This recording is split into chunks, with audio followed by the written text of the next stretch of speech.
Hello and welcome to the Day 7 recap of Season 2 of the Rekef League, and that will also be the overall recap of the entire season because Season 2 is officially done and over. So we will be able to take a look at the Hall of Fame and the overall standings after 7 match days. So first of all, let's take a look at the schedule and see how the last few matches played out. First up, we have Team Fortress 3 against the Greywood Guardians, and here Dave won 3-1 against Squiggy and his human team. Next, we have the Longfinger Jacks against Avengorks, where the Orcs won 2-0. Then we have Trailer Trashed against It's a Numbers Game, where the High Lord Salt efficiently dismantled my team, let's say it like that, and brought in the 2-1 grind with the Dwarves in a pretty good manner, and I highly recommend that match if you want to see how Dwarves can hurt you.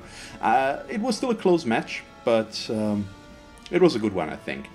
And last but not least, we have the School of Hard Blocks against Pondosaurus, and here we have a win for the Pondosaurs, who finally ended their loss streak with a 1-0 win over the Norse. So yeah, that's pretty much it. So let's take a quick look at the leaderboard. And as you already know or knew, because that already was a fact at the end of the last day, I am in first place, so I win Season 2, It's a Numbers Game, the Wood Elves take the cup, so yay me, and I don't know, congratulations to myself, I guess. It's a bit weird to do these recap videos and be the one that actually won, but because of that, let's move on from myself and take a look at the rest of the leaderboards. In second place, we have Aoku and the Avengorks, so congratulations on second place in your first season. Next, we have High Lord Salt with his Dwarves, who started problematic. I think he lost his first 2 matches and played a draw or something, only to come back in the later season and take third place, so congratulations to you. Next, we have Dave, who came in 4th place. Yeah, so pretty much the same as with the High Lord Salt. He had a pretty rough start, I think, and then came back near the end with some good wins and managed to secure himself the 4th place. Congratulations, Dave. Then we have Srab with his Longfinger Jacks. Pretty solid season, I'd say. He's close behind Dave with, I think, just 1 point less, or 2? 1 point less. So that everything here is pretty close together, I'd say, especially in the mid-range. So congratulations to 5th place. Next we have Rob, or Kejiruzi, however you're supposed to say that. He loves that the name is hard to pronounce, I know that. And his Pondosaurus came in 6th, and he has already told me that he will regain his crown, and he is planning to come back big time in Season 3 and take the win from me again, and I'm looking forward to it.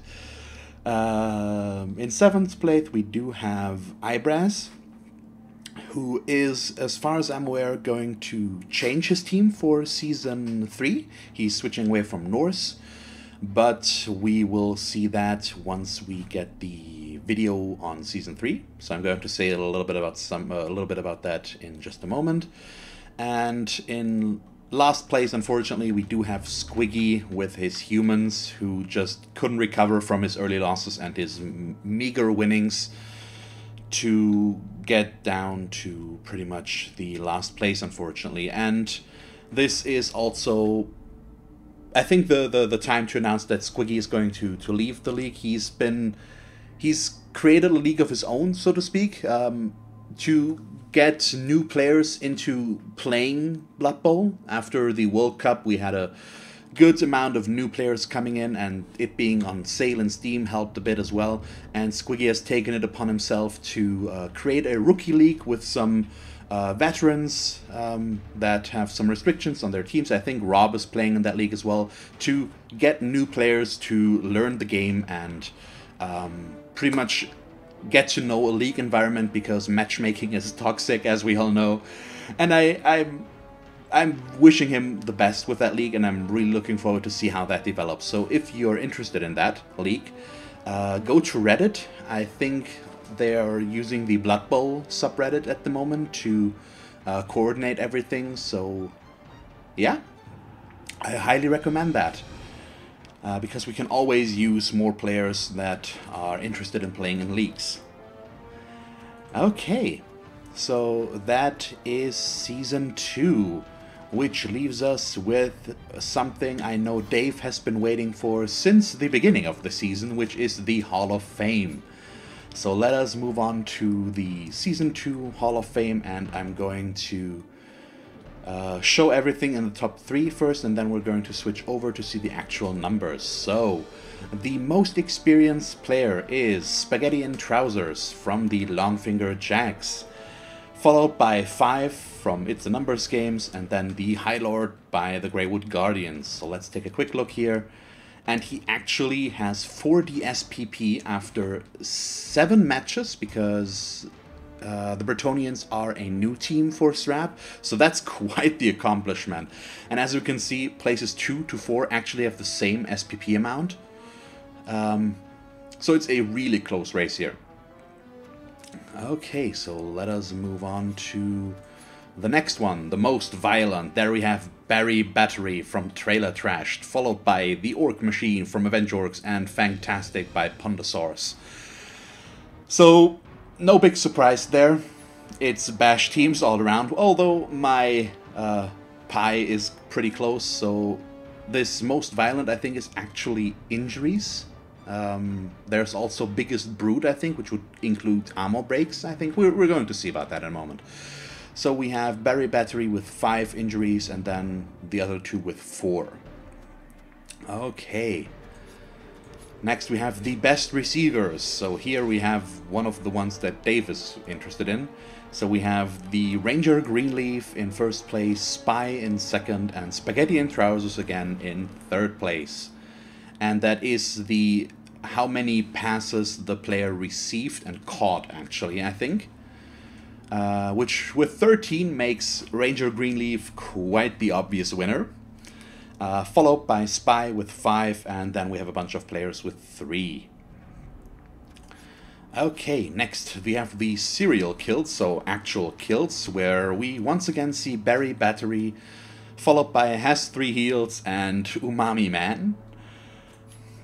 So let's see, it's 2 kills, and the rest all have 1, so we have multiple with 1s, and as we can see, that's a lot of deaths. That's 3, 6, 9, 11 deaths total this season.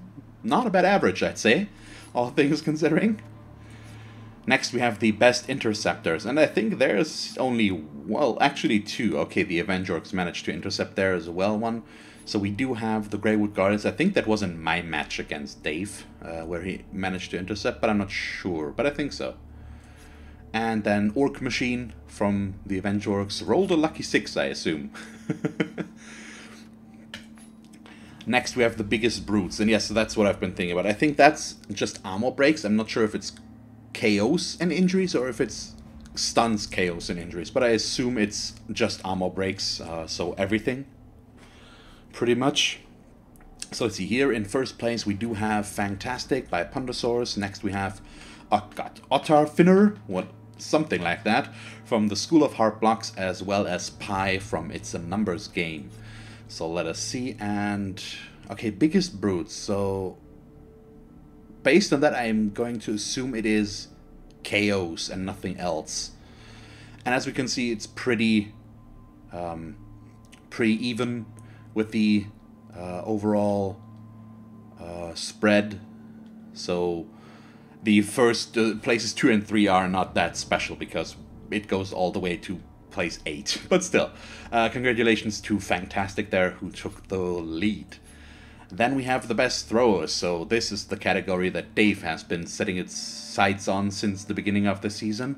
And there we do have the High Lord in first place, 42 in second place, and Sniper in third place. So let's take a look at the actual numbers. And that is distance thrown, if I'm not mistaken, which would mean that is quite the number. So he threw a lot of passes, or just very long ones, or both. Probably both. And then we do see a lot of drop-off, but that is quite the number there. So congratulations, Dave, you got your wish. You got the best thrower of the league. Next we have the best rushers, which is, I believe, running with the ball. So distance traveled with the ball in your hand. And there we do have Spaghetti and Trousers in first place, Drug Possession Doug in second, and 42 in third. So let's see, yeah, that appears to be right, and that's quite the number as well. And it's just this Spaghetti and Trousers, I think he got an agility up, which makes him the best ball carrier ever for Bretonians. So it's quite the nice development there. And let's see, best passers. Ah, there's something else we haven't seen yet. So once again, we do have the High Lord in first place, 42 in second, and Spaghetti and Trousers in third. And isn't Srab happy that I have to say Spaghetti and Trousers every time that player pops up, aren't you? So let's see.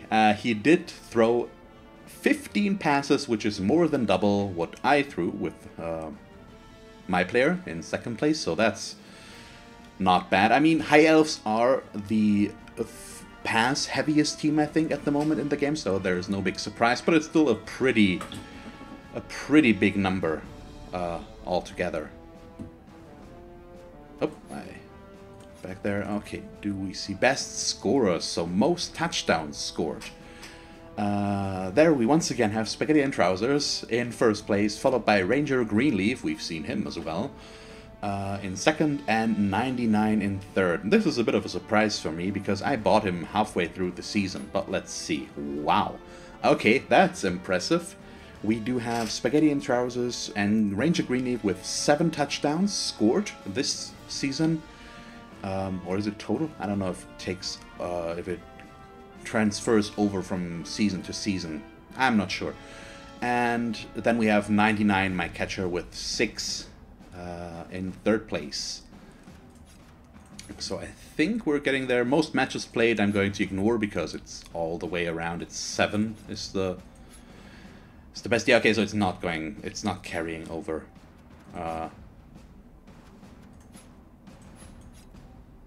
Okay. Because otherwise there would be players with 10 matches played in there. Okay, so let us move on to best punching bags. And there we once again see Ranger Greenleaf, followed by Tall Sniffer, as well as 99. So I'm not sure what is considered a best punching bag in this case. It might be getting knocked down, which I feel like should be higher. So I'm going to assume getting sent off the pitch. I'm not sure. It's not explained, I think, at any rate. Yeah, it doesn't look like it. But congratulations, Ranger Greenleaf, for being the best punching bag, apparently. And that brings us back around to most experience. So that was the Hall of Fame, and congratulations to everybody that is happy about their standings there. Yeah, that's pretty much it. So, as I've said, this is the recap not only for day 7 but the entire season. I'm going to give a quick look out for season 3 because there is a lot of stuff happening there. First of all, we are tripling in size, and yes, you have heard right, tripling. We had 8 players in season 2, and in season 3 we will have 24 players, and I'm extremely amazed by that number myself. The interest in players wanting to join the league has been so much bigger than I had assumed and than I could have ever thought it would be. And so we are going to have a total of 17 new players plus 7 old ones, which brings it to a total of 24. We are going to do a Meet the Teams, of course, for Season 3, and I'm going to explain everything about Season 3 at that point. And hopefully that video will be able to come out soon, but you might have to wait a few days, because with the amount of players we do now have, the administrative work is quite a lot bigger, and getting everybody to do what we want them to do is a little bit more of a challenge. So look out for the Season 3 video, and yeah. Thank you all very much for watching the Rekef League and sticking around and seeing us play our matches and following the league and even joining the league, because I think 5 or so of our new players are actually viewers. So welcome to you all, and thank you very much for joining, and thank you everybody else for joining, of course. So I think that this is where I'm going to end the video for today. So I hope you enjoyed this last recap for Season 2. If you did, please leave a like and leave a comment. And if you want to see me and us play more Blood Bowl 2 in the Rekef League, just stick around and subscribe if you haven't already. And as always, thank you all very much for watching. I hope that you tune in next time, and have a nice day. Bye.